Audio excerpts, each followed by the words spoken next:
a video about the ridiculous amount of blackberries that I've picked and what I'm going to do with them. Blackberries are everywhere at the moment, so I thought I would take advantage and pick a few. A few turned into lots because I couldn't stop myself. Just got to be careful when you're picking blackberries. Don't pick them in from fields that have had livestock in them.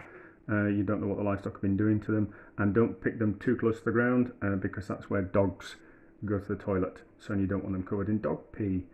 Yeah, just be careful when you're picking them. That it's quite prickly, so you just got to be careful. And unless it's public land, if it's private land, you need to ask permission because it's someone's property. So that's that. So I've got a lot. I'm going to do two things with them. This is the first video, so I'm going to make a fruit coulis, which is dead easy. I'm not going to make jam because I don't eat a lot of jam, so I'm not going to make jam. I'm going to make a fruit coulis, which I can have with yogurt, and it keeps really well in the freezer as well. So a bit of fruit coulis, and I'll do something else with the rest of them. So out of the way.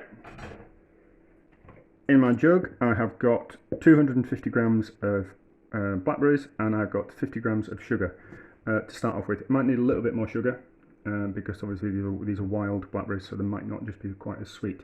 So 50 grams to start off with, remembering that it's much easier to add ingredients rather than take them away, because you just can't take sugar away, you can't take salt away. So just a little bit at a time is my advice, and then we're going to puree it.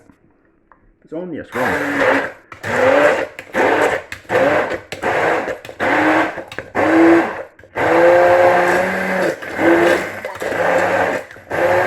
So the more you puree it now, the easier it is to be putting through the sieve. So let the blender do the work. I've used granulated sugar because it's cheap and you don't really need to use anything else. There's no point using icing sugar or caster sugar. It's all the same thing. It's just the price difference. I'd rather use some granulated sugar, which is a lot cheaper.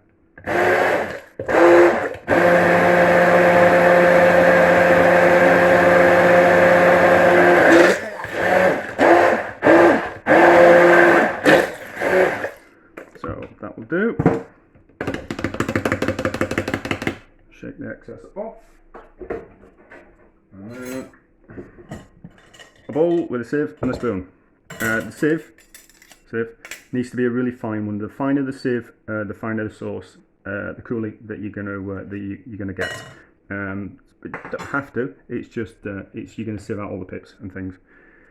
Put that into there. Blender's done a really good job of pureeing it down and pureeing the sugar. There. Then, different ways of doing it. I prefer use the flat of the spoon, and so it's on the bottom of the sieve. Oh, I missed a bit already because I'm in a rush. Go through quite quickly, quite easily. Make a mess everywhere.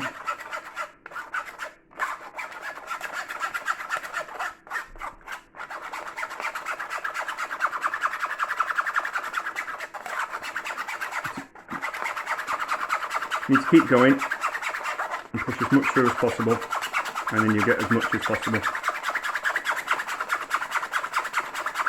There we go.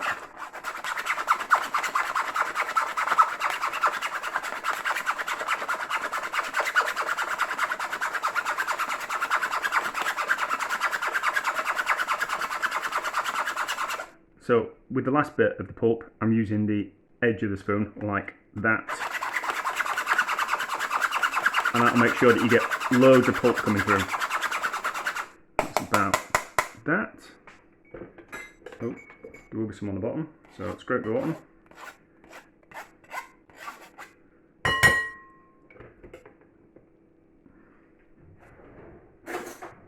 And then, we'll get rid of that. Seems that will have seeds in. Mix around. So it's all nice and combined, and then we'll taste. No, it's good. Doesn't need any more sugar, and the acidity level is pretty good as well. So I don't need to add anything like lemon or citric acid, just to make it a little bit more balanced in flavour. So I'm going to be eating that quite quickly, so I'm going to keep that in the fridge, but it freezes brilliantly into a clean container, and then into the freezer, and it freezes really well. You can't really preserve it in jars like you would do making jam, because it won't last, and you have to cook it, and then that changes the kind of flavour of everything. So on this occasion, it's much better to freeze than put in preserve jars and to preserve it that way. So there we go. That's pretty straightforward, pretty easy. Makes quite a little bit of work, and something delicious that you can't get anything like it from the shops. You have to make it yourself to make it something that nice. And there you go.